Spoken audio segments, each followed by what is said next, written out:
എല്ലാവർക്കും നമസ്കാരം. Biblical Christian എന്നുള്ളൊരു സബ്ജക്റ്റിൽ നിന്നാണല്ലോ നമ്മൾ സംസാരിച്ചു കൊണ്ടിരിക്കുന്നത്. ഇന്ന് നമ്മൾ സംസാരിക്കുന്നത് യോഹന്നാൻ്റെ സുവിശേഷം 14-ാം അധ്യായം അതിൻ്റെ 27-ാമത്തെ വാക്യത്തിൽ ഇങ്ങനെ പറയുന്നു: എൻ്റെ സമാധാനം ഞാൻ നിങ്ങൾക്ക് തന്നേച്ചു പോകുന്നു. ഇനി അതിൻ്റെ തൊട്ട് താഴെ പറഞ്ഞിരിക്കുകയാണ്: എൻ്റെ സമാധാനം ഞാൻ നിങ്ങൾക്ക് തരുന്നു. അപ്പോൾ ഇങ്ങനെ രണ്ട് കാര്യങ്ങൾ അതിനകത്ത് നമ്മൾക്ക് കാണാം. ഒന്ന്, എൻ്റെ സമാധാനം ഞാൻ നിങ്ങൾക്ക് തന്നേച്ചു പോകുന്നു. രണ്ട്, എൻ്റെ സമാധാനം ഞാൻ നിങ്ങൾക്ക് തരുന്നു എന്നാണ് ദൈവം പറഞ്ഞിരിക്കുന്നത്. എന്ന് വെച്ചാൽ എൻ്റെ സമാധാനം ഞാൻ നിങ്ങൾക്ക് തന്നേച്ചു പോകുന്നു എന്ന് പറഞ്ഞാൽ ദൈവത്തിൻ്റെ പരിശുദ്ധാത്മാവിനെ നമ്മൾക്ക് തരും, അല്ലേ? അതാണ് നമ്മൾക്ക് തരുന്ന ഏറ്റവും വലിയൊരു സമാധാനം. രണ്ടാമത്തത് എന്താണ്? ദൈവത്തിൻ്റെ വചനം, അല്ലേ? അത് നമ്മൾക്ക് തന്നിട്ടുണ്ട്. അപ്പോൾ ഇതാണ് എൻ്റെ സമാധാനം ഞാൻ നിങ്ങൾക്ക് തന്നേച്ചു പോകുന്നു എന്ന് പറഞ്ഞത്. ഓക്കെ, ഇനി രണ്ടാമത്, എൻ്റെ സമാധാനം ഞാൻ നിങ്ങൾക്ക് തരുന്നു, അല്ലേ?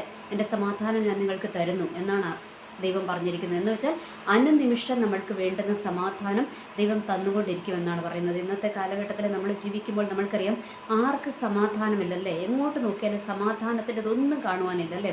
ലോകരാഷ്ട്രങ്ങളെ എടുത്താൽ അവിടെയും അങ്ങോട്ടും ഇങ്ങോട്ടും പൊട്ടിത്തെറിക്കുവാൻ തയ്യാറെടുത്തുകൊണ്ടിരിക്കുന്ന കുറേ അഭ്യൂഹങ്ങളും കുറേ കാര്യങ്ങളൊക്കെയാണ് നമ്മൾ കേട്ടുകൊണ്ടിരിക്കുന്നത്. ഓക്കെ, അപ്പോൾ മനുഷ്യന്മാരുടെ ഇടയിലോട്ട് നോക്കിയാലോ നമ്മൾക്കറിയാം ഇന്ന് എന്തൊക്കെ ന്യൂസുകൾ, പേപ്പറൊന്നും നോക്കാനേ പറ്റുന്നില്ല, യൂട്യൂബൊന്നും തുറക്കാനേ പറ്റുന്നില്ല, സോഷ്യൽ മീഡിയയിലോട്ടൊന്നും പോകാനേ പറ്റാത്ത വിധത്തിൽ കാര്യങ്ങൾ മാറിക്കൊണ്ടിരിക്കുക, അല്ലേ? അപ്പൻ മകനെ കൊല്ലുന്നു, മകൻ അപ്പനെ കൊല്ലുന്നു, ചേട്ടത്തിയുടെ ഭർത്താവിൻ്റെ കൂട്ടത്തിൽ അനിയത്തി പോകുന്നു, അങ്ങനെ ഇങ്ങനെ തുടങ്ങി എന്നും പറയേണ്ട. ഉമ്മ മകനെ കൊല്ലുന്നു, അല്ല മകൻ ഉമ്മയെ കൊല്ലുന്നു, എന്താ പറയുക, അങ്ങനെ ഒരു കുടുംബത്തിലെ 3-4 പേരെ അടിച്ചു കൊല്ലുന്നു എന്ന് തുടങ്ങി പിന്നെ കുറേ ആക്സിഡൻറ്റുകൾ, പിള്ളേരുടെ അടിപിടികൾ, ഒരു 9 വയസ്സുകാരൻ്റെ ആത്മഹത്യ, അല്ല 9-ാം ക്ലാസ്സുകാരൻ്റെ ആത്മഹത്യ, ഇങ്ങനെ എന്തെല്ലാം ന്യൂസുകളാണ് നമ്മൾ ഈ ലോകത്ത് കേട്ടുകൊണ്ടിരിക്കുന്നത്, അല്ലേ?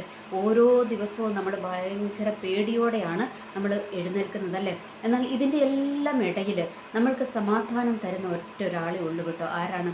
നമ്മൾ ആരാധിക്കുന്ന ദൈവം. ഓക്കെ, നമ്മളുടെ യേശു ക്രിസ്തുവാണ് നമ്മൾക്ക് എന്ത് പറഞ്ഞിരിക്കുന്നതും. നിങ്ങൾക്ക് എൻ്റെ സമാധാനം ഞാൻ നിങ്ങൾക്ക് തന്നേച്ചു പോകുന്നു എന്നാണ് പറഞ്ഞിരിക്കുന്നത്. എന്ന് വെച്ചാൽ എൻ്റെ സമാധാനം ഞാൻ നിങ്ങൾക്ക് തന്നേച്ചു പോകുന്നു. അതിൻ്റെ അർത്ഥം ആ തന്നേച്ചു പോകുന്നതിന്, അല്ലേ? നമ്മൾക്ക് ആരെങ്കിലും ഒരു സാധനം തരുവാണെങ്കിൽ നമ്മൾ അതിനെ എന്ത് ചെയ്യണം?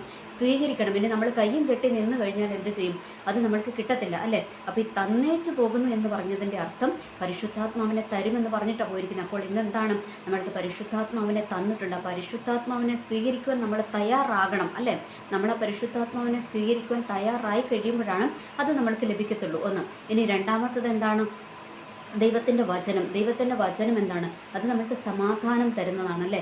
ഇന്ന് നമ്മൾക്കറിയാം ദൈവത്തിൻ്റെ വചനം പ്രസംഗിക്കുന്ന ഇടങ്ങളിൽ പോലും നമ്മൾക്കൊരു സമാധാനം കിട്ടാത്ത വിധത്തിൽ, ഇന്ന് ചർച്ചകളിൽ പോയാൽ പോലും നമ്മൾക്കൊരു സമാധാനം കിട്ടുന്നില്ല. കാരണം അവരുടെ ആ ഒരു ടെൻഷൻസും കാര്യങ്ങളും ഒക്കെ ചിലപ്പം വിശ്വാസികളുടെ മേലോട്ടായിരിക്കും ഇടുന്നത്, അല്ലേ? അവിടെയും സമാധാനം ഒരുപക്ഷെ നമ്മൾക്കവർ തരുന്നുണ്ടാകില്ല. അല്ലെങ്കിൽ പഴയ കാര്യങ്ങൾ, അല്ലെങ്കിൽ സംസാരിച്ച് തീർന്ന കാര്യങ്ങളൊക്കെ ആയിരിക്കും അവർ വീണ്ടും എടുത്തിട്ട് അതിങ്ങനെ പ്രശ്നങ്ങൾ വീണ്ടും ഇങ്ങനെ വഷളാക്കും വേണ്ടിയിട്ട് ഉള്ളൊരു ശ്രമമൊക്കെ ഈ ആത്മീയ നേതാക്കന്മാരുടെ ഭാഗത്തു നിന്നുണ്ടാകും, വിശ്വാസികളുടെ ഭാഗത്തു നിന്നുണ്ടാകും. അങ്ങനെ പല വിധത്തിൽ നമ്മൾക്ക് ആരാധനാലയങ്ങളിൽ പോയാൽ പോലും നമ്മൾക്കൊരു സമാധാനം തരത്തില്ല എന്നാണ് ആരുടെ വാദം? പിശാചിൻ്റെ വാദം. ഓക്കെ, അപ്പോൾ ഇതിൻ്റെ എല്ലാം ഇടയ്ക്ക് നമ്മൾക്ക് തന്നെ സമാധാനം കണ്ടെത്തുവാൻ കഴിയുമല്ലേ? അതെങ്ങനെയാണ്? ഈ പറഞ്ഞതുപോലെ പരിശുദ്ധാത്മാവ് നമ്മുടെ ഉള്ളിൽ വന്നു കഴിയുമ്പോൾ ആ പരിശുദ്ധാത്മാവിൽ നമ്മൾക്ക് എന്ത് ചെയ്യാൻ പറ്റും? സമാധാനം കണ്ടെത്തുവാൻ പറ്റും. ലോകത്തിലോട്ട് എങ്ങോട്ട് നോക്കിയാലും, അല്ലെങ്കിൽ ആത്മീയ ഗോളത്തിലോട്ട് നോക്കിയാലും നമ്മൾക്ക് എന്ത് പറ്റത്തില്ല? സമാധാനം നമ്മൾക്ക് കിട്ടത്തില്ല. എന്നാൽ ദൈവത്തിൻ്റെ വചനം വായിക്കുമ്പോൾ എന്ത് കിട്ടും? നമ്മൾക്ക് സമാധാനം കിട്ടും. അത് വേറൊരാൾ നമ്മൾക്ക് പറഞ്ഞു തന്നില്ലെങ്കിൽ പോലും എന്താണ്? നമ്മൾക്ക് ആ വചനം വായിച്ചു കഴിയുമ്പോൾ ദൈവത്തിൻ്റെ പരിശുദ്ധാത്മാവ് നമ്മളിൽ ഉണ്ടെങ്കിൽ എന്ത് ചെയ്യും? ആ വചനം നമ്മളിൽ ക്രിയ ചെയ്യും, അല്ലേ? ആ വചനം നമ്മൾക്ക് മനസ്സിലാക്കി തരും. ആ വചനത്തിൻ്റെ ആഴങ്ങളിലേക്ക് നമ്മളെ ഇറക്കും. അപ്പോൾ എന്താണ്? നമ്മൾക്ക് ആ വചനം നമ്മൾക്ക് സമാധാനം തരും, അല്ലേ? ഇന്നത്തെ ആത്മീയ ഗോളം എടുത്താലും നമ്മൾക്കറിയാം എന്തെല്ലാം കാര്യങ്ങളാണ് നടക്കുന്നത്, അല്ലേ? പലർക്കും ഭക്തിയൊക്കെ എന്താണ്? വെറും ഭക്തിയുടെ വേഷം കെട്ടി നടക്കുന്ന കുറേ ആൾക്കാരെയൊക്കെയാണ് നമ്മൾക്ക് കാണുവാൻ കഴിയുന്നത്. എന്തൊക്കെയോ കാട്ടിക്കൂട്ടുകയാണ്, അല്ലേ? ആരെങ്കിലും ഒരു കറക്ഷൻസ് പറഞ്ഞാൽ അതുപോലും ഏറ്റെടുക്കുവാൻ പറ്റാത്ത വിധത്തിൽ അതിന് എഗനസ്റ്റായിട്ട് അങ്ങനെ തന്നെ പ്രവർത്തിക്കുന്ന മറുതലിപ്പിൻ്റെ സ്പിരിറ്റ്, അങ്ങനെ പല വിധത്തിലും ഇങ്ങനെ ആത്മീയ ഗോളം തന്നെ എന്താണ്? ഇങ്ങനെ ഒരു തരം കുഴഞ്ഞു മറിഞ്ഞു കിടക്കുന്ന അവസ്ഥകളാണല്ലേ? അപ്പോൾ ഇതൊക്കെ എന്താണ്? നമ്മളുടെ സമാധാനത്തെ കെടുത്തുന്നതാണല്ലേ? അപ്പോൾ ഈ സമാധാനത്തെ കെടുത്തുന്ന അന്തരീക്ഷം നമ്മൾക്ക് ചുറ്റുമുള്ളപ്പോൾ നമ്മൾക്ക് എന്ത് കിട്ടും?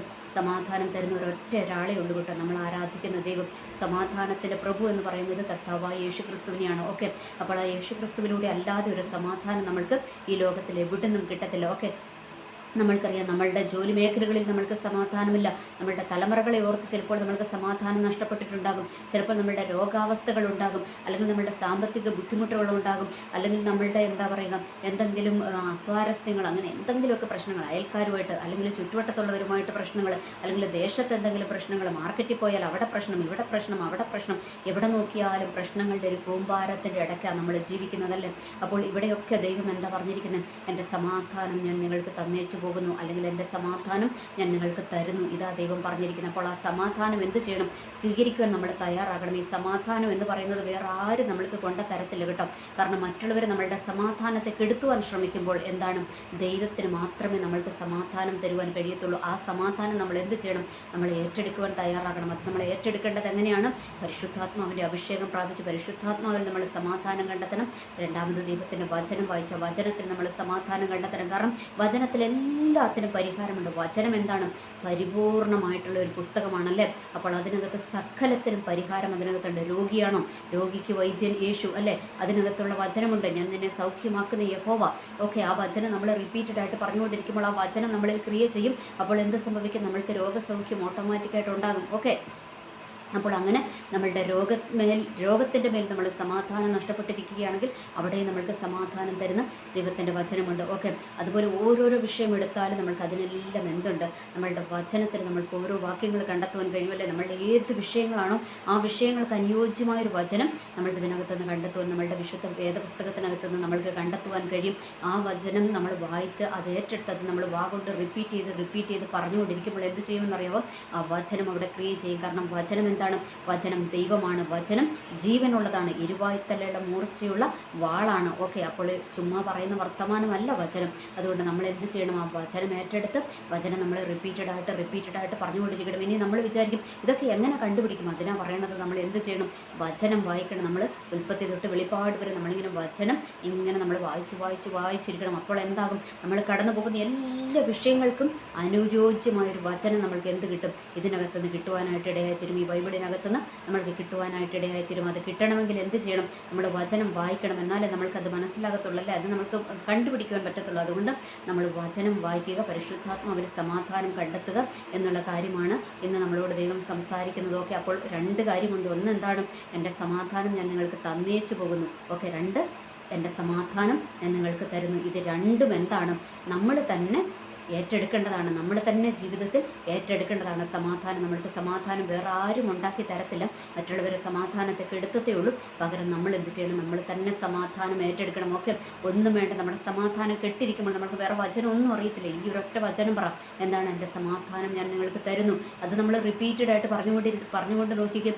കുറേ കഴിയുമ്പോണ്ടല്ലോ ഈ വചനം അങ്ങ് ക്രിയ ചെയ്യും. ഈ വചനം ക്രിയ ചെയ്ത് കഴിയുമ്പോൾ അറിയാതെ തന്നെ ഒരു സമാധാനം നമ്മളിൽ വ്യാപരിക്കും. അല്ലെങ്കിൽ നമ്മൾ ഏത് വിഷയത്തിൽ നമ്മുടെ സമാധാനം നഷ്ടപ്പെട്ടിരിക്കുന്നു അവിടെ ഒരു സമാധാനം ദൈവം തരുവാനായിട്ട് ഇടയായിത്തീരും എന്നുള്ള കാര്യം നമ്മൾ മറക്കാതിരിക്കുക. ഒന്ന് നമ്മൾ ഇതിനകത്ത് നമ്മൾ ഫൈനലി മനസ്സിലാക്കേണ്ടത് എന്താണ്?